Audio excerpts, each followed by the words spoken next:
Hi friends, அடிக்கிற வெயிலுக்கு குளுக்குளுன்னு குல்ஃபி வேணுமா? கண்டிப்பாக இந்த வீடியோ உங்களுக்கு தாங்க.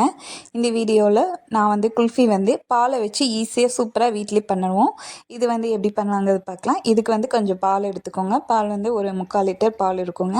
நல்லா திக்கான பாலை எடுத்துக்கோங்க. பால் எடுத்துகிட்டு நல்லா ஒரு கடாயில் ஊற்றி நல்லா கொதிக்க வைங்க. இப்போ பால் நல்லா கொதி வரட்டும். இப்போ இந்த டைமில் நம்ம ஒரு பவுடர் பண்ண வைக்க போகிறோம். இதில் முந்திரி சேர்த்துக்கோங்க, கொஞ்சம் 4 ஏலக்காய், பாதாம் சேர்த்துக்கோங்க. இதை நல்லா பவுடராக அரைச்சி எடுத்துக்கோங்க. இதை அரைச்சிட்டு வந்துட்டு அதுக்கப்புறம் சர்க்கரை சேர்த்துக்கோங்க. ஜீனி ஒரு 4-5 ஸ்பூன் சேர்த்துக்கோங்க. உங்களுக்கு எவ்வளோ இனிப்பு தேவையோ அந்தளவுக்கு சேர்த்துக்கோங்க. இப்போ ஜீனி இந்த நட்ஸ் கூட அரைக்கப்போ நட்ஸ் நல்லா பவுடராக வரும். 1-2 இருக்கிறது கூட நல்லா பவுடராக வரும். அதுக்காக நம்ம இதை பண்ண போகிறோம்.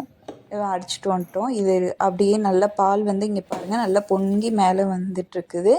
நல்லா ஆடை கட்டி சூப்பராக ரெடி ஆகிட்டுருக்கு. இந்த டைமில் நம்ம அடித்து வச்சுருக்க நட்ஸை சேர்த்துக்க போகிறோம். நல்லா பால் இதுக்கு நல்லா திக்காக வரணுங்க. அப்போ தான் நம்ம அது டேஸ்ட்டாக இருக்கும்.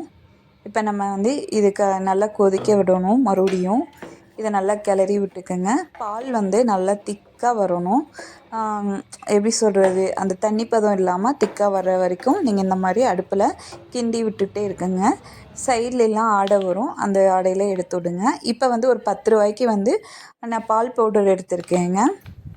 இதை சேர்த்துக்கோங்க.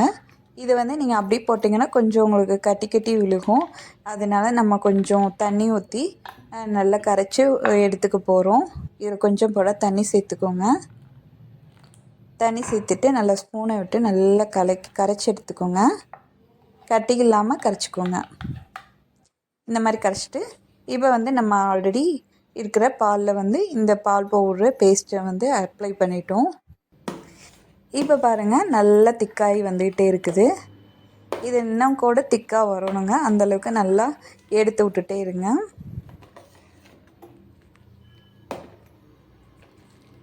இப்போ பாருங்கள், நல்லா திக்காக வந்துட்டுருக்குது.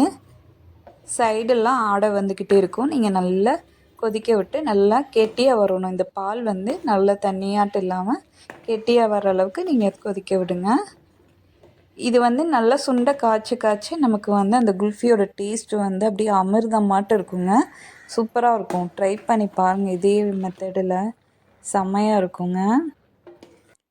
அது பால் சுண்ட அப்படியே ஆடையாக வந்துக்கிட்டே இருக்கும். அதை எடுத்து விட்டிங்கன்னா உங்களுக்கு அந்த டேஸ்ட்டு சூப்பராக வரும். இப்போ பாருங்கள், கிட்டத்தட்ட இது ரெடி ஆயிடுச்சுங்க. நல்லா திக்காக வந்துருச்சு. இதை அடுப்பை ஆஃப் பண்ணிவிட்டு ஆற விட்டு எடுத்துக்கோங்க. இங்கே பாருங்கள், நல்லா ஆறிடுச்சு. பார்த்தீங்கன்னா தெரியும், நல்லா அப்படியே திக்காக வந்திருக்கு. இங்கே பாருங்கள், ஆடையே தனியாக தெரியுது பாருங்கள். நல்லா திக்காக சூப்பராக வந்திருக்கு பாருங்கள். இப்போ நல்லா ஆறிடுச்சு. இந்த டைமில் நீங்கள் குல்ஃபி இந்த மாதிரி மோல்டு இருந்தால் ஊற்றிக்கங்க. இல்லை அப்படின்னா நம்ம டம்ளரில் கூட ஊற்றி வச்சு ஃப்ரீசரில் செட் பண்ணிக்கலாம். எங்கிட்ட குல்ஃபி மோடு இருக்குது, அதனால் நான் குல்ஃபி இதிலே ஊற்றிக்கிறேன். இல்லை அப்படின்னாலும் டம்ளரில் ஊற்றி வச்சுக்கலாங்க. சூப்பராக இருக்கும். இந்த மாதிரி ஊற்றிட்டு நீங்கள் நல்லா லாக் பண்ணிடுங்க. ஃப்ரிட்ஜில் ஒரு 8 மணி நேரத்துலேருந்து 10 மணி நேரம் நீங்கள் ஓவர் நைட்டு கூட வச்சுக்கோங்க. நல்லா செட் பண்ணிக்கோங்க.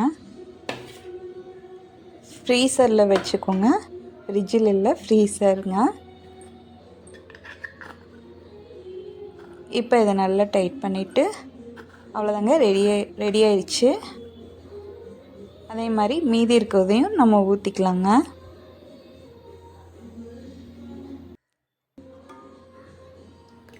இதை இப்படியே சாப்பிடும்போதே சூப்பராக இருக்குங்க. இது மாதிரி குல்ஃபி பண்ணதுக்கப்புறம் சாப்பிடும்போது வேறு லெவலில் இருக்குங்க. அந்தளவுக்கு டேஸ்ட்டு சூப்பராக இருக்கும். பாருங்கள், இதை மிச்சம் இருந்ததை டம்ளரில் ஊற்றிட்டேன். இது எல்லாத்தையும் ஃப்ரீசரில் கொண்டு போய் நம்ம செட் பண்ண போகிறோம். இப்போ பாருங்கள், நல்லா ரெடி ஆயிடுச்சுங்க.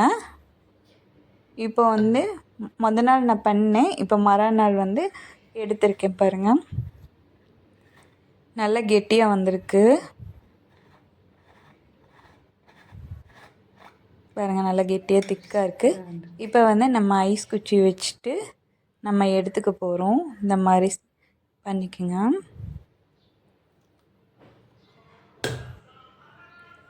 நான் வந்து எடுத்து தட்டில் வச்சிட்டேங்க. சூப்பராக ரெடி ஆயிடுச்சு. நல்லா க்ரீமியாக இருக்குது.